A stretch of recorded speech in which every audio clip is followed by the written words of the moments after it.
Today we are going to start chapter 2 from Beehive textbook, The Sound of Music. This chapter is divided into two parts. In this video we will learn part 1. It is about Evelyn Glennie. First para. Rush hour crowds jostle for position on the underground train platform. Rush hour means train आने के समय बहुत भीड़ हो जाती है और जोशल means to push धक्का देना. So during rush hour people push each other and take their position. A slight girl looking younger than her 17 years was nervous, means small girl who was looking like less than 17 years. She was looking nervous yet excited as she felt the vibrations of the approaching train. मतलब वो nervous थी but train आने की vibration feel करके वो excited भी थी. It was her first day at the prestigious Royal Academy of Music in London and daunting enough for any teenager fresh from a Scottish farm.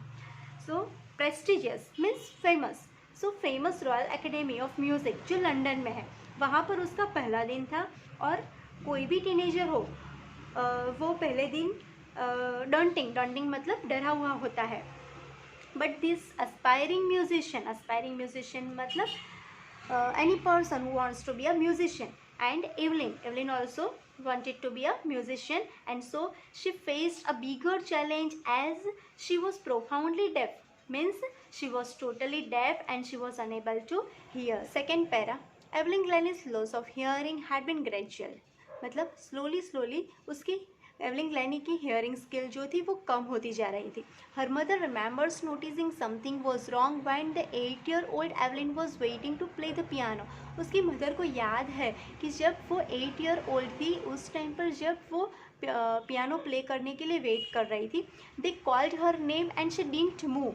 I suddenly realized she hadn't heard, says Isabel Glennie. Isabel Glennie is the name of Evelyn Glennie's mother, and she is telling that she remembers that they called her name, मतलब her name was announced and she didn't move as she did not listen. I suddenly realized, मतलब as this Isabel Glennie realized at that time only that Evelyn Glennie didn't hear her name was announced. For quite a while Evelyn managed to conceal her growing deafness from friends and teachers. Manage to conceal मतलब hide करना, छिपाना. सो Evelyn क्या करती थी, उसकी growing deafness जो थी उसे फ्रेंड्स एंड टीचर्स से छिपा रही थी. But by the time she was 11 her marks had deteriorated and her headmistress urged her parents to take her to a specialist.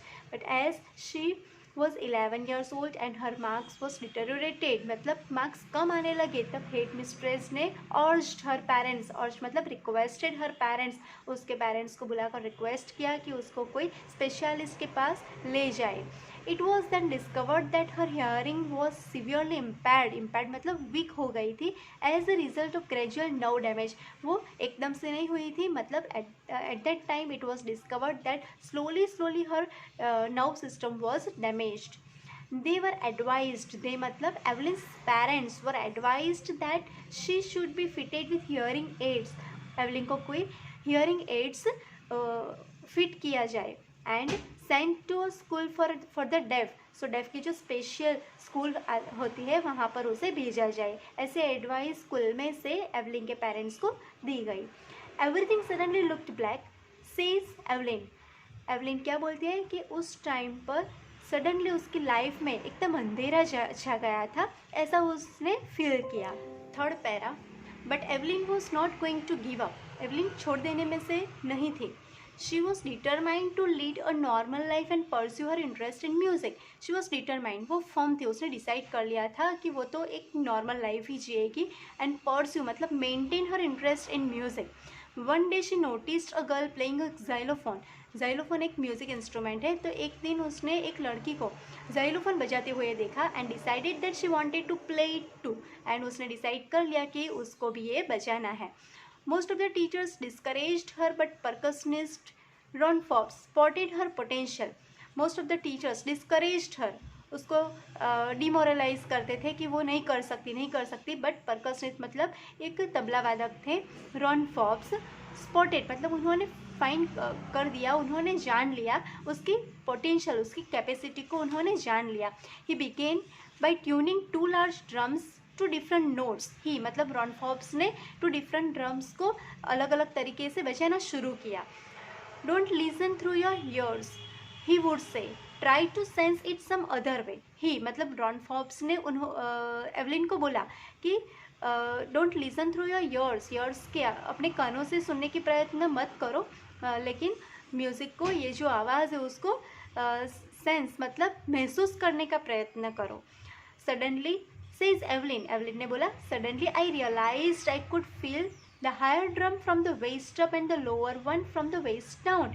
So suddenly Evelyn ने बोला कि she realized, she could feel the higher drum, जो higher drum का higher आवाज़ था वो waste up, body के waste के ऊपर के पार्ट में उन्होंने महसूस किया, और जो लोअर ड्रम का आवाज़ था वो उन्होंने वेस्ट डाउन मतलब बॉडी के वेस्ट के नीचे के बॉडी पार्ट में उन्होंने महसूस किया। Forbes repeated the exercise, Ron Forbes ने ये एक्सरसाइज रिपीट की, and soon Evelyn discovered that she could sense certain notes in different parts of her body. And suddenly after some time, after doing this exercise, Evelyn discovered, Evelyn ने find out कर दिया कि वो किस तरह से body part में music को महसूस कर सकती है। I had learn to open my mind, Evelyn बोलती है कि उन्होंने सीख लिया किस तरह से माइंड को ओपन रखना है, and body to sound and vibrations, and body में कैसे साउंड एंड वाइब्रेशंस को महसूस करना है वो उन्होंने सीख लिया था। द रेस्ट वॉज शेयर मतलब total determination and hard work. And अभी क्या ज़रूरत थी, माइंड एंड बॉडी को तो उन्होंने एडजस्ट कर लिया था, उन्होंने सीख लिया था, अभी किसकी ज़रूरत थी, तो firm determination and hard work की ज़रूरत थी। Fourth para, she never look back from that point onwards, उसके बाद उसने कभी पीछे मुड़कर नहीं देखा। She toured the United Kingdom with a young youth orchestra, and by the time she was 16, she had decided to make music her life. जब वो 16 years की थी तब यूथ ऑर्केस्ट्रा के साथ यूनाइटेड किंगडम में वो टूर पे गई थी, और उस समय उन्होंने डिसाइड कर लिया था कि म्यूज़िक को वो अपना जीवन बना देगी। She auditioned for the Royal Academy of Music and scored one of the highest marks in the history of the academy.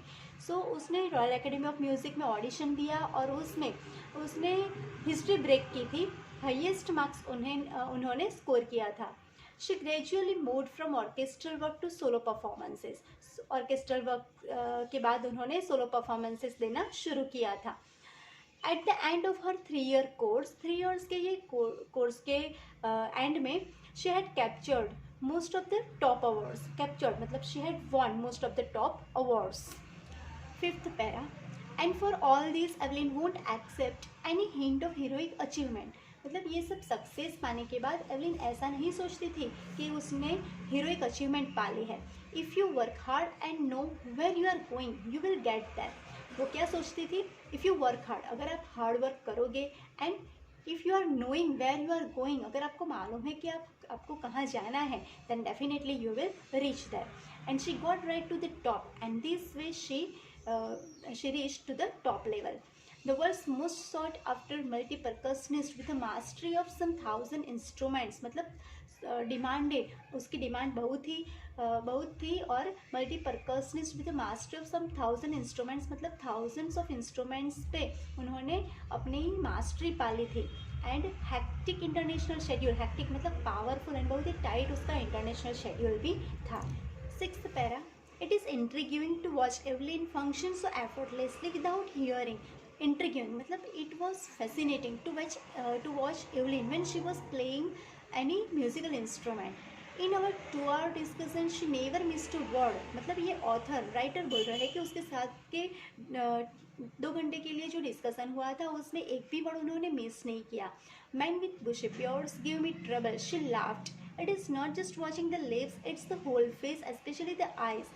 So she मतलब Evelyn laughed and she told that man वो skipping बुशी bears मतलब जो लंबी दाढ़ी रखते थे वो उसको ट्रबल देते थे। क्यों? क्योंकि it is not just watching the lips, Evelyn only lips को ऑब्जर्व नहीं करती थी बल्कि the whole face and specially eyes को ऑब्जर्व करती थी, और उसको ऑब्जर्व करके सामने वाली जो भी व्यक्ति है वो क्या कहना चाहती है वो उसे समझती थी। She speaks flawlessly with Scottish lilt, Scottish lilt मतलब the way of speaking. So the way she was speaking Scottish flawlessly, मतलब without any mistake she was speaking. My speech is clear because I could hear till I was 11. She says, she is giving the clarification that वो जो 11 years की थी तब तक तो वो सुन सकती थी. But that doesn't explain how she managed to learn French and master basic Japanese. But इससे ये तो साबित नहीं होता कि ये फ्रेंच कैसे सीख गई और जापानीज़ बेसिक जापानीज़ पे भी उन्होंने कैसे मास्टरी पा ली. 7th para. As for music, she explains it pours in through every part of my body. Music के बारे में वो एक्सप्लेन करती है कि it pours मतलब music flows in through every part of my body, मतलब उसकी बॉडी पार्ट में से फ्लो होता है म्यूज़िक और वो फील कर सकती है. It tingles in the skin, my cheekbones and even in my hair. tingles मतलब flows and वो सेंसेशन फील करती है. कहाँ पर? तो स्किन पर, cheekbones पर and even in her hair. When she plays the xylophone, she can sense the sound passing up the stick into her fingertips. जब वो xylophone प्ले करती है तब वो क्या करती है, तब उसे कैसा सेंसेशन होता है, वो कैसे फील करती है, तो स्टिक में से साउंड पास होकर उसके फिंगर टिप्स पे वो फील करती है साउंड को. By leaning against the drum, leaning मतलब by bending against the drums, she can feel the resonances मतलब sounds and echoes flowing into her body. So drums के आगे जब वो बैंड करती है तब वो साउंड जो है इको है वो उसके बॉडी में फ्लो होता है, ऐसा वो फील करती है. On a wooden platform, she removes her shoes so that the vibrations pass through her bare feet and up her legs. जब वो वुडन प्लेटफॉर्म पे होती है तब वो क्या करती है, उसके शूज़ को रिमूव करती है जिसकी वजह से बैर फीट मतलब खुले पैर में से वाइब्रेशन, वो साउंड का वाइब्रेशन पास होकर उसके लेग के अपर पार्ट में वो फील कर सके. 8th para. Not surprisingly Evelyn delights her audiences, मतलब डिलाइट्स मतलब टू मेक हैप्पी. इसमें कोई सरप्राइज़ की बात नहीं कि एवलिन उसके ऑडियंसेस को बहुत ही हैप्पी करती थी अपने परफॉर्मेंस से. In the year 1991 she was presented with the Royal Philharmonic Society's prestigious Soloist of the Year award. So 1991 में उसको अवार्ड मिला था. कौन सा अवार्ड? तो रॉयल फिलार्मिक सोसाइटी के prestigious soloist of the year award मिला था. Says master percussionist James blood जो परकशनिस्ट मतलब जो तबला वादक थे, उसने बोला, God may have taken her hearing, but He has given her back something extraordinary. So ये जेम्स ब्लेड ने क्या बोला कि God may have taken her hearing skill God ने उसके पास से ले ली है, नहीं दी है. He has given her back something extraordinary, लेकिन God has given Evelyn something extraordinary which we don't have. What we hear she feels. हम सुन सकते हैं, वो एवलिन फील कर सकती है. Far more deeply than any of us. हम music को सुन सकते हैं लेकिन फिर भी उतने डीपली हम नहीं सुन सकते, नहीं समझ सकते, लेकिन ये एवलिन है, सुन नहीं सकती लेकिन वो डीपली फील कर सकती है.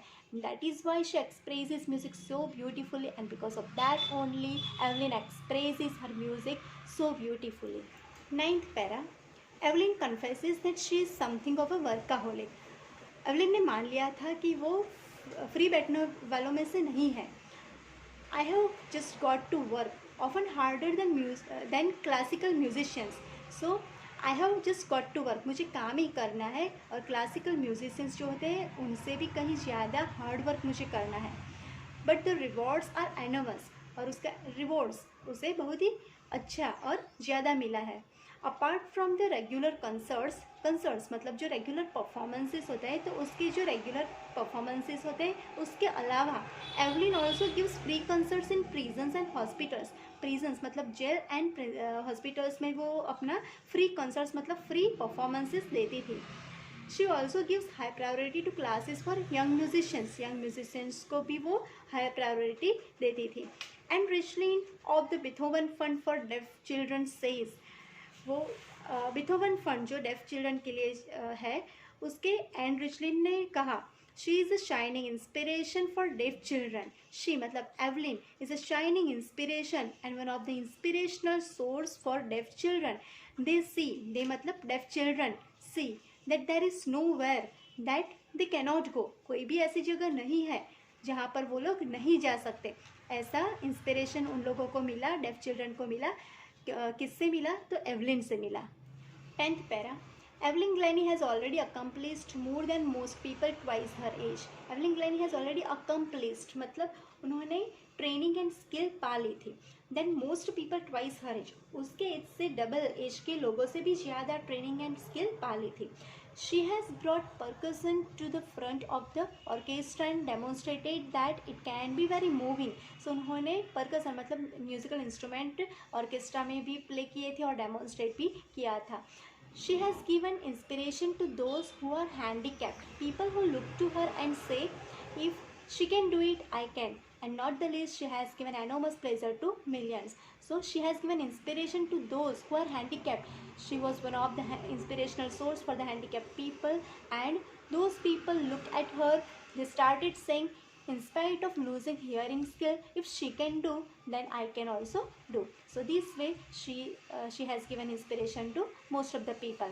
Not the least, she has given enormous pleasure, more pleasure, happiness she has given to millions. मतलब millions of people have got pleasure and happiness through her performances.